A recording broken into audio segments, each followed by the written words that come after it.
ಇತ್ತೀಚಿನ ಸಂಚಿಕೆಗಳನ್ನು ಜಾಹೀರಾತಿನ ಕಿರಿಕಿರಿ ಇಲ್ಲದೆ ನೋಡಿ.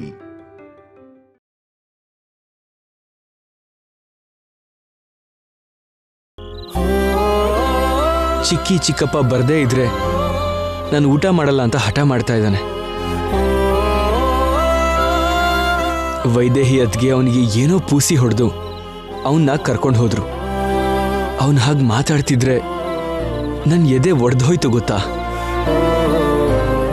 ತಕ್ಷಣ ಆ ಹೆಲ್ಮೆಟ್ ತೆಗೆದು ನಾನೇ ನಿನ್ ಚಿಕ್ಕಪ್ಪ ಕಣೋ ಅಂತ ಹೇಳಬೇಕು ಅನ್ನಿಸ್ತು. ಅಲ್ಲೇ ಇದ್ದು ಅವನಿಗೆ ಊಟ ಮಾಡಿಸ್ಬೇಕು ಅನ್ನಿಸ್ತು. ತಕ್ಷಣ ನಿನಗೆ ಫೋನ್ ಮಾಡಿ ಮನೆಗೆ ಬಾ ಅಂತ ಹೇಳೋಣ ಅನ್ನಿಸ್ತು. ಆದ್ರೆ ನಾವು ಯಾವ ಪರಿಸ್ಥಿತಿಲಿ ಆ ಮನೆಯಿಂದ ಹೊರಗೆ ಬಂದ್ವು ನೆನಪಾಗಿ ಹೇಳ್ದಂಗೆ ಸುಮ್ಮನಾದೆ. ನಿನ್ಮೇಲೆ ಆರೋಪ ಬಂದ ಮೇಲೂ ನಾವು ಆ ಮನೆಗೆ ಹೋಗೋದು ಕರೆಕ್ಟ್ ಅಲ್ಲ ಅನ್ನಿಸ್ತು. ಅಷ್ಟು ಒಳ್ಳೆಯವರಾಗಿರೋ ನಮ್ಮ ಅತ್ತೆಗೆ ಹೀಗೆ ಚಾಡಿ ಮಾತು ಕೇಳೋ ಅಭ್ಯಾಸ ಇಲ್ಲದೆ ಇದ್ದಿದ್ರೆ ಎಷ್ಟು ಚೆನ್ನಾಗಿರ್ತಿತ್ತು. ಹಾಗಿದ್ದಿದ್ರೆ ನಾವವತ್ತು ಮನೆಯಿಂದ ಹೊರಗೆ ಬರೋ ಪರಿಸ್ಥಿತಿ ಬರ್ತಿರ್ಲಿಲ್ಲ. ನಮ್ಮ ಪರಿಸ್ಥಿತಿ ಏನಾದ್ರೂ ಪರವಾಗಿಲ್ಲ ಶ್ಯಾಮ, ಆದ್ರೆ ಡ್ಯಾಡಿ ಪರಿಸ್ಥಿತಿ ಮಾತ್ರ ಆ ಥರ ಇರಬಾರ್ದು. ಬೇಗ ಡ್ಯಾಡಿ ಸರಿಯಾಗಬೇಕು, ಅದೊಂದೇ ನಾನು ಬೇಡ್ಕೊಳ್ಳೋದು.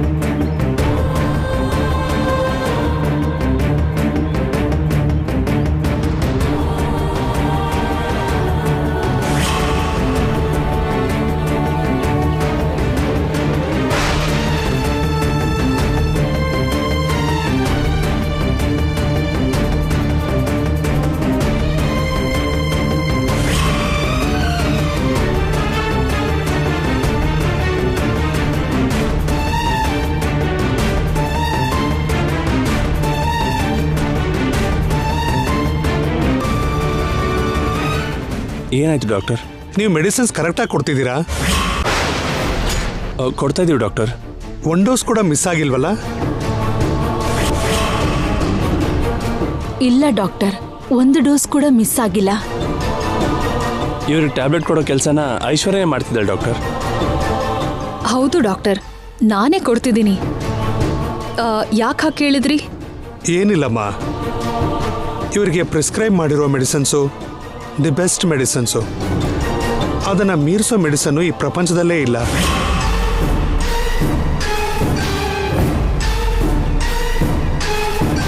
ಅಂಥ ಮೆಡಿಸಿನ್ಸ್ ಕೊಟ್ಮೇಲೆ ಕೂಡ ಇವರಲ್ಲಿ ಮೂಮೆಂಟ್ ಇಲ್ಲ ಅಂತಂದರೆ ಆಶ್ಚರ್ಯ ಆಗ್ತಿದೆ ನನಗೆ.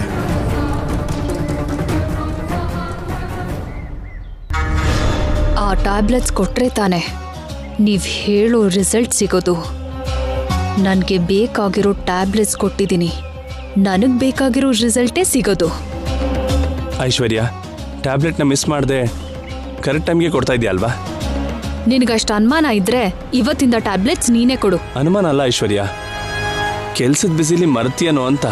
ನಾನು ಉಸಿರಾಡೋದು ಬೇಕಾದ್ರೂ ಮರ್ತು ಹೋಗ್ತೀನೋ ಏನೋ, ಆದ್ರೆ ಮಾವಂಗ್ ಟ್ಯಾಬ್ಲೆಟ್ಸ್ ಕೊಡೋದನ್ನ ಮರೆಯಲ್ಲ.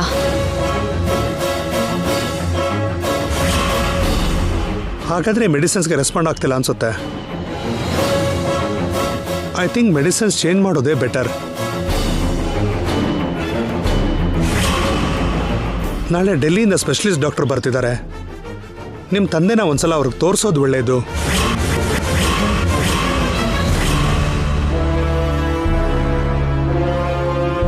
ಶ್ಯೂರ್ ಡಾಕ್ಟರ್, ಖಂಡಿತ ತೋರಿಸೋಣ. ಅವ್ರ ಟ್ರೀಟ್ಮೆಂಟ್ಗೆ 100% ಸಕ್ಸಸ್ ರೇಟ್ ಇದೆ. ಇಲ್ಲಿ ತನಕ ಒಂದು ಫೇಲ್ಯೂರ್ ಕೇಸ್ ಕೂಡ ಅವ್ರ ಹಿಸ್ಟ್ರಿಲಿಲ್ಲ.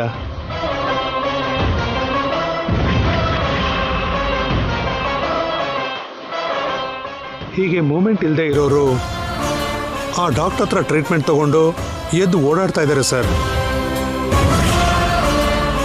ಹಾಗಾದ್ರೆ ಡಾಕ್ಟರ್ ಹತ್ರ ಈಗಲೇ ಅಪಾಯಿಂಟ್ಮೆಂಟ್ ತಗೊಳ್ಳಿ, ನಮ್ಮ ಮಾವನ್ನ ತೋರಿಸೋಣ. ಸರಿನಮ್ಮ, ಅಪಾಯಿಂಟ್ಮೆಂಟ್ ತಗೋತೀನಿ. ಬರ್ತೀನಿ.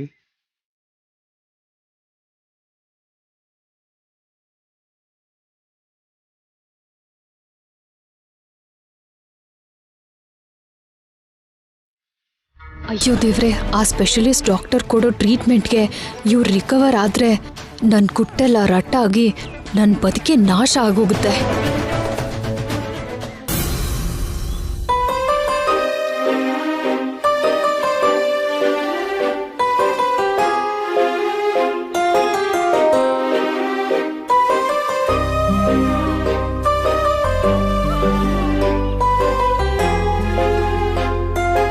ಏನಾಯ್ತ್ರಿ ನಿಮ್ಗೆ? ಏನ್ ಶ್ಯಾಮ ಇದು? ಸಾಮಾನ್ ತಗೊಳ್ಳೋದಕ್ಕೆ ಅಂತ ಬಳೆ ಮಾರಿದ್ಯಲ್ಲ? ಮಾರಿದ್ರೆ ತಪ್ಪೇನ್ರಿ ಇದೆ? ಈಗ ದುಡ್ಡು ಅಗತ್ಯ ಇದೆ, ಅದಕ್ಕೆ ಮಾರ್ದೆ. ನಾಳೆ ದುಡ್ಡು ಬಂದಾಗ ತಗೊಳ್ಳೋದು. ನಿಮ್ಗೊಂದ್ ವಿಷಯ ಗೊತ್ತಾ ರೀ? ಏನು? ಹೆಣ್ಮಕ್ಳು ಬಂಗಾರದೊಡವೆ ಹಾಕೊಳ್ಳೋದು ಬರೀ ಅಂದಕ್ಕೋಸ್ಕರ ಏನಲ್ಲ, ಕಷ್ಟಕ್ಕೆ ಬೇಕಾಗ್ಬೋದು. ದುಡ್ಡಿದ್ದಾಗ ಹೀಗೆ ಒಡವೆ ತಗೊಳ್ತಿದ್ರೆ ಗೊತ್ತಿಲ್ದೇನೆ ತುಂಬಾ ದುಡ್ಡನ್ನ ಸೇವ್ ಮಾಡೋ ಹಾಗಾಗತ್ತೆ. ಹಾಗೆ ಸೇವ್ ಮಾಡ್ತಿದ್ರೆ ಇಂಥ ಪರಿಸ್ಥಿತಿಲಿ ಯೂಸ್ ಆಗತ್ತೆ. ಲಾಜಿಕ್ ಏನೋ ಚೆನ್ನಾಗಿದೆ. ನಡಿ.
ಶ್ಯಾಮ, ಎಗ್ಸ್ ತಗೊಳ್ಳೋಣವಾ?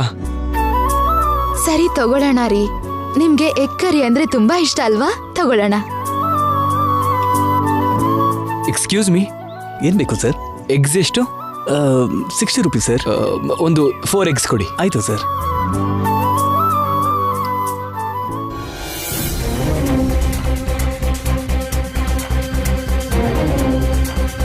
ಸರ್ ತಗೊಳ್ಳಿ. ಸರ್ 240 ಕೊಟ್ಟಿದ್ದೀರಾ? ಎಗ್ಸ್ 60 ರೂಪೀಸ್ ಅಂದ್ರಲ್ಲ, 4 eggsಗೆ 240.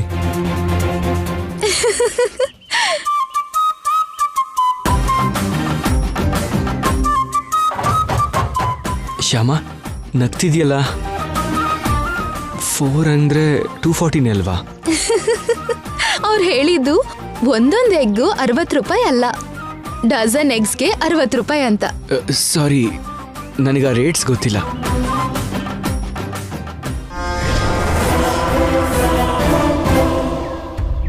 ಎಗ್ 60 ರೂಪಾಯಿ ಅನ್ಕೊಂಡಿರೋ ನಿಮ್ಮ ಅಮಾಯಕತ್ವ ನೆನ್ಸ್ಕೊಂಡ್ರೆ ನಗು ಬರತ್ತೆ ರೀ.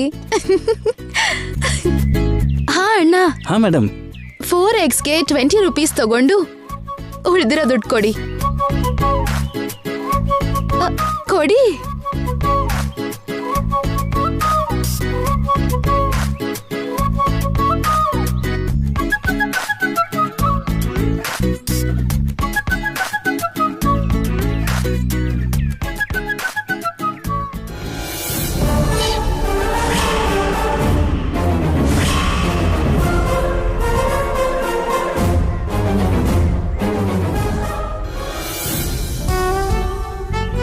ಅಖಿಲ್, ಕಿರಾಣಿ ಸಾಮಾನ್ ತಗೊಂಡ್ ಬಂದ್ರಾ? ಹೌದು ಮೇಡಮ್. ಮೇಡಮ್ ಗೀಡಮ್ ಅಂತ ಏನಿನ್ನು? ನೀವು ನಮ್ಮನೇಲಿ ಬಾಡ್ಗೆಗಿದ್ದೀರಾ ಅಂದ್ರೆ ನಮ್ಮನೆಯವರಾದ ಹಾಗೆ ಲೆಕ್ಕ. ಪ್ರೀತಿಯಿಂದ ನನ್ನ ಅಕ್ಕ ಅಂತ ಕರಿಬೋದಲ್ಲ? ಆಯ್ತು ಅಕ್ಕ ಅವ್ರೆ. ನೋಡು, ಮತ್ತೆ ಅವರೇ ಯಾಕೆ ಬಾಲದ ಹಾಗೆ? ಹೌದಪ್ಪ, ನನ್ನ ಹೆಂಡತಿಗೆ ಬಾಲ ಬೇಡ. ನಿಂಗೆ ಬಾಲ ಬೇಡ ಅಂದ್ರೆ ಆಲ್ರೆಡಿ ನಿಂಗೆ ಬಾಲ ಇದೆ ಅಂತಲ್ಲ, ಹಾಗೆ ಮೇಡಮ್ ಗೀಡಮ್ ಅಂತ ಬಾಲ ಇಡಕ್ ಹೋಗ್ಬೇಡ ಅಂತ ಹೇಳ್ತಿದ್ದೀನಿ ಅಷ್ಟೇ ಅಷ್ಟೇ ಅಷ್ಟೇ ಅಷ್ಟೇ. ನೀವು ತುಂಬಾ ಚೆನ್ನಾಗಿ ಮಾತಾಡ್ತೀರಾ ಅಣ್ಣ. ಮಹಾತ್ ಮಾತ್ರ ಚೆನ್ನಾಗೇ ಆಡ್ತಾರಮ್ಮ, ಆದ್ರೆ ಒಂದ್ ಕೆಲ್ಸಾನು ಸರಿಯಾಗಿ ಮಾಡಲ್ಲ.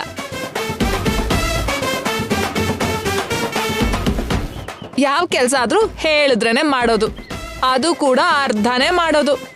ಇದಕ್ಕಿಂತ ಯಾರ್ ತಾನೇ ಹೆಚ್ಚು ಮಾಡಕ್ಕಾಗುತ್ತೆ ವನಜ? ಬೇಡ, ಮಾತಾಡಿ ಟೈಮ್ ವೇಸ್ಟ್ ಮಾಡ್ಬೇಡ, ಹೋಗಿ ಕೆಲ್ಸ ನೋಡ್ಕೊ. ಸರಿ. ನೀವ್ ಕೂಡ ಹೋಗಿ ಕೆಲ್ಸ ನೋಡ್ಕೊಳ್ಳಿ, ಟೈಮ್ ವೇಸ್ಟ್ ಮಾಡ್ಬೇಡಿ. ಸರಿ ಅದ್ಕೆ. ನಡಿ. ಹಾ, ಇಲ್ಲಿ ನೋಡು, ಆ? ಇನ್ಮುಂದೆ ನೀವ್ ಮಾರ್ಕೆಟ್ಗೆ ಹೋಗುವಾಗ ನನ್ಗೂ ಸ್ವಲ್ಪ ಹೇಳ್ಬಿಡಿ. ಆಗೋದಾದ್ರೆ ನಾನ್ ಕೂಡ ಬರ್ತೀನಿ, ಇಲ್ಲ ಅಂದ್ರೆ ನಿಮ್ ಹತ್ರನೇ ನಾನು ತರಿಸ್ಕೊತೀನಿ. ಸರಿ ಅದ್ಕೆ. ಇಲ್ಲಿ ನೋಡಿ, ಇವತ್ತು ನನಗ್ ಹೋಗಕ್ ಆಗ್ತಾ ಇಲ್ಲ, ನೀವ್ ತಂದಿರೋದ್ರಲ್ಲೇ ಸ್ವಲ್ಪ ನನ್ಗೂ ಕಳಿಸ್ಕೊಡ್ತೀರಾ?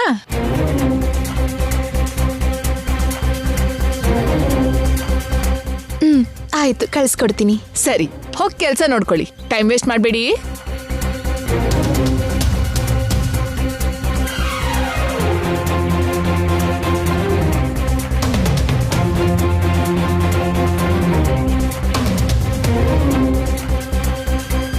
ಇವ್ರು ದೊಡ್ಡ ಕಂಜೂಸ್ ಅನ್ಸತ್ತಲ್ಲ. ಹೋಗ್ಲಿ ಬಿಡಿ, ಈಗ ಅವ್ರು ನಿಮ್ಗೆ ಅಕ್ಕ ಅಲ್ವಾ, ಅವ್ರ ಕಂಜೂಸ್ತನೋ ಗಯ್ಯಾಳಿತನದ ಬಗ್ಗೆ ಯೋಚನೆ ಮಾಡ್ಬಾರ್ದು, ಸಹಿಸ್ಕೋಬೇಕು. ಬನ್ನಿ.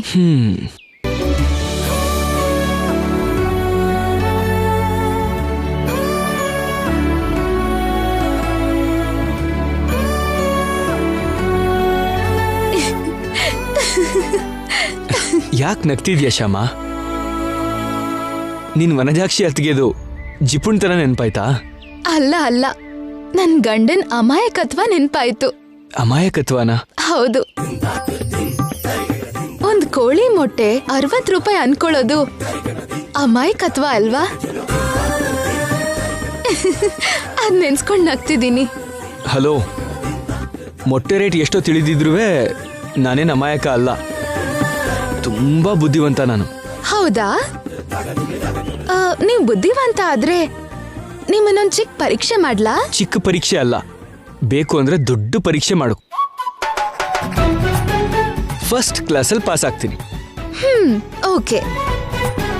ನಾನು ಕಣ್ ಮುಚ್ಕೊಂಡ್ ಮಾಡೋ ಕೆಲ್ಸನ ನೀವು ಕಣ್ ಬಿಟ್ಕೊಂಡ್ ಮಾಡ್ತೀರಾ? ನೀನು ಕಣ್ ಮುಚ್ಕೊಂಡ್ ಮಾಡೋ ಅಂಥದನ್ನ ನಾನು ಕಣ್ ಬಿಟ್ಕೊಂಡ್ ಮಾಡಲ್ವಾ? ಮಾಡ್ತೀನಿ, ಗ್ಯಾರಂಟಿ ಮಾಡ್ತೀನಿ.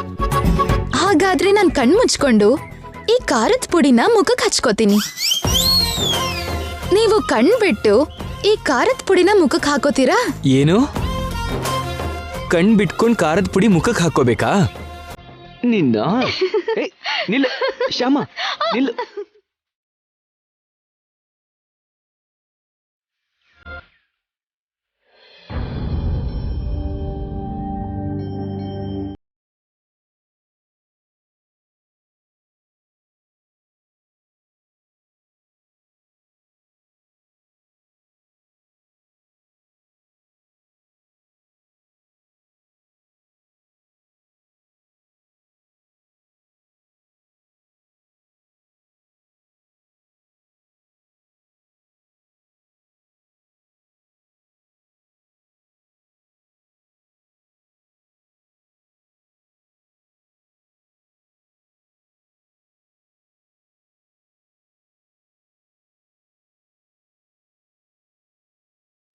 ಅತ್ತೆ ಅತ್ತೆ ಅತ್ತೇನಾ?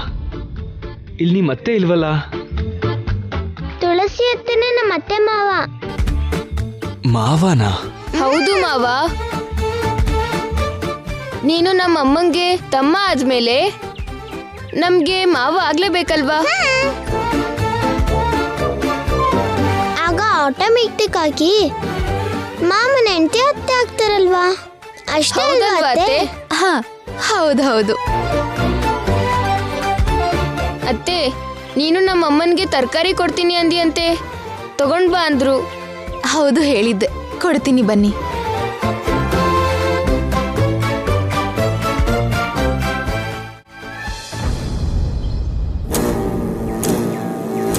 ಡೆಲ್ಲಿಯಿಂದ ಸ್ಪೆಷಲಿಸ್ಟ್ ಡಾಕ್ಟರ್ ಬರ್ತಿದ್ದಾರೆ. ಅವ್ರ ಟ್ರೀಟ್ಮೆಂಟ್ಗೆ 100% ಸಕ್ಸಸ್ ರೇಟ್ ಇದೆ. ಸ್ಪೆಷಲಿಸ್ಟ್ ಡಾಕ್ಟರ್ ಬಂದು ಮಾವಂಗೆ ಟ್ರೀಟ್ಮೆಂಟ್ ಕೊಟ್ರೆ ಅವರು ನಾರ್ಮಲ್ ಆಗ್ತಾರೆ ಅಂತಿದ್ದಾರೆ. ಎದ್ದು ಓಡಾಡ್ತಾರೆ, ಮಾತಾಡ್ತಾರೆ ಅಂತಿದ್ದಾರೆ. ಹಾಗೇನಾದ್ರೂ ಆದ್ರೆ ನಾನು ಅವ್ರನ್ನ ಬೆಟ್ಟದ ಮೇಲೆ ಕಳ್ಸಿರೋದನ್ನ ಎಲ್ರಿಗೂ ಹೇಳ್ಬಿಡ್ತಾರೆ. ಆಗ ಎಲ್ರೂ ನನ್ನ ಮನೆಯಿಂದ ಕಳಿಸ್ತಾರೆ. ಶ್ಯಾಮನ ಈ ಮನೆಗೆ ವೆಲ್ಕಮ್ ಮಾಡ್ತಾರೆ.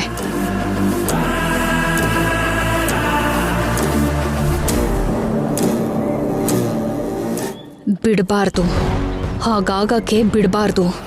ಅವರು ನಾರ್ಮಲ್ ಆಗಬಾರ್ದು. ಜೀವನ ಪೂರ್ತಿ ಅವ್ರ ಜೀವನ ಹಿಡ್ಕೊಂಡು ಬೆಡ್ ಮೇಲೆ ಬಿದ್ದಿರಬೇಕು. ಹೇಗೆ ಹೇಗೆ ಐಶ್ವರ್ಯ, ಐಶ್ವರ್ಯ, ಐಶ್ವರ್ಯ, ಏನು? ಏನಷ್ಟು ಯೋಚನೆ? ಏನಿಲ್ಲ. ಏನು ಇಲ್ಲದೆ ಇದ್ರೆ ಹಾಗ್ಯಾಕೆ ಬೆಚ್ಚ ಬಿದ್ದೆ? ಹೇಗ್ ಬೆಚ್ಚ ಬಿದ್ದೆ? ತಪ್ಪು ಮಾಡಿದವ್ರು ಹೇಗೆ ಬೆಚ್ಚ ಬೀಳ್ತಾರೋ ಹಾಗೆ ಬೆಚ್ಚ ಬಿದ್ದೆ. ತಪ್ಪು ಹೊರಗೆ ಬಂದ್ರೆ ಅಂತ ಹೆದರ್ಕೊಳ್ಳೋರು ಹೇಗೆ ಬೆಚ್ಚ ಬೀಳ್ತಾರೋ ಹಾಗೆ ಬೆಚ್ಚ ಬಿದ್ದೆ. ನಾನ್ ಯಾಕೆ ತಪ್ಪು ಮಾಡ್ಲಿ? ನಾನೇನು ತಪ್ಪು ಮಾಡಿಲ್ಲ. ನಾನೇನು ಮಾಡಿಲ್ಲ. ಮಾಡ್ದೆ ನಾನು ಹೇಳ್ದ. ಮಾಡ್ದವ್ರು ಹೇಗಿರ್ತಾರೋ ನೀನು ಹಾಗೆ ಇದೀಯಾ ಅಂತ ಹೇಳಿದೆ. ಡ್ಯಾಡಿಗೆ ಹೀಗಾದಾಗ್ಲಿಂದ ನಿನ್ನ ವರ್ತನೆಯಲ್ಲಿ ವ್ಯತ್ಯಾಸ ಕಾಣ್ತಾ ಇದೆ. ಅವ್ರಿಗೆ ಹೀಗಾಯ್ತು ಅಂತ ಹೀಗಿದೆಯೋ ಅಥವಾ ಬೇರೆ ವಿಷಯಕ್ಕೆ ಹೀಗಿದೆಯೋ ನನಗೆ ಗೊತ್ತಿಲ್ಲ. ಒಟ್ನಲ್ಲಿ ನಿನ್ನ ಮಾತ್ರ ನಾರ್ಮಲ್ ಆಗಿಲ್ಲ. ಯಾಕೆ ಹೀಗಿದೆಯಾ ಅಂತ ಎಷ್ಟು ಸಾರಿ ಕೇಳಿದ್ರು ಏನೋ ಒಂದು ಹೇಳ್ತೀಯೋ ಹೊರತು ನಿಜವಾದ ಕಾರಣ ಹೇಳ್ತಿಲ್ಲ. ಸರಿ, ನೋ ಪ್ರಾಬ್ಲಮ್, ನಾನೇ ತಿಳ್ಕೊತೀನಿ.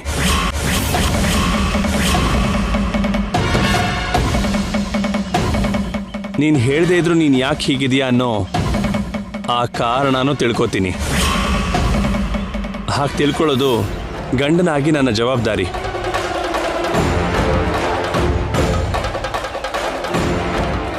ನನ್ ಮೇಲೆ ಫೋಕಸ್ ಮಾಡ್ತಿದ್ಯೇನೋ? ನೀನ್ ನನ್ ಮೇಲೆ ಹೀಗೆ ಫೋಕಸ್ ಮಾಡಿದ್ರೆ ನನ್ನ ಟಾರ್ಗೆಟ್ನ ರೀಚ್ ಆಗ್ತೀನಾ? ಹಾ, ಆಗ್ಬೇಕು. ಖಂಡಿತ ನನ್ನ ಟಾರ್ಗೆಟ್ಸ್ನ ನಾನು ರೀಚ್ ಆಗಲೇಬೇಕು.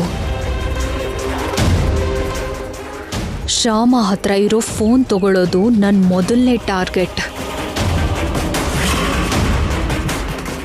ಮಾವ ಹುಷಾರಾಗದೆ ಜೀವನ ಪೂರ್ತಿ ಹಾಗೆ ಬೆಡ್ ಮೇಲೆ ಬಿದ್ದಿರೋ ಹಾಗೆ ಮಾಡೋದು ನನ್ನ 2ನೇ ಟಾರ್ಗೆಟ್. ಫ್ಯಾಕ್ಟ್ರಿ ಕೆಲಸನ ನನ್ನ ಕೈಗೆ ತಗೊಳ್ಳೋದು ನನ್ನ 3ನೇ ಟಾರ್ಗೆಟ್. ಈ 3 ಟಾರ್ಗೆಟ್ನ ರೀಚ್ ಆಗೋದಕ್ಕೆ ನಾನು ಏನು ಬೇಕಾದರೂ ಮಾಡಬೇಕು. ಮಾಡ್ತೀನಿ.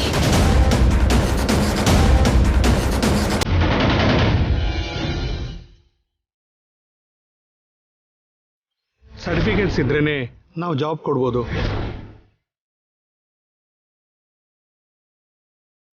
ಏನು ಅಂದ್ರೆ?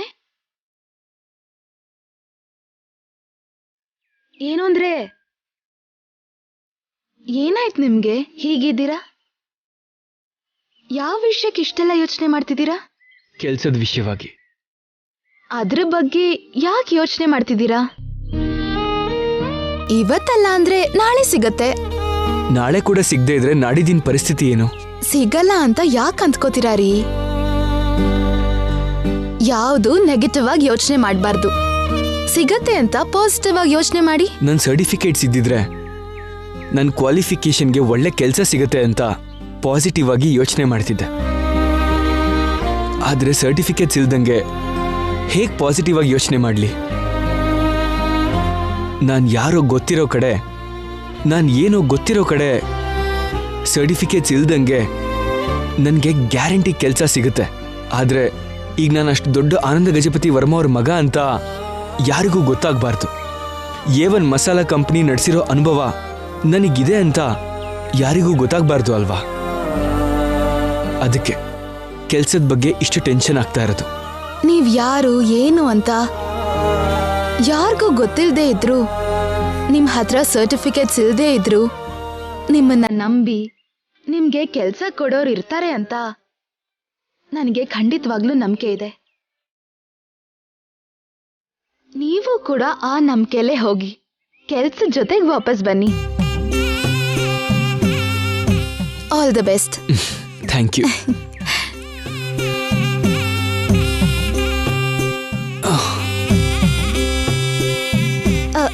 ಇರಿ, ನಾನು ನಿಮ್ಗೆ ಎದುರು ಬರ್ತೀನಿ.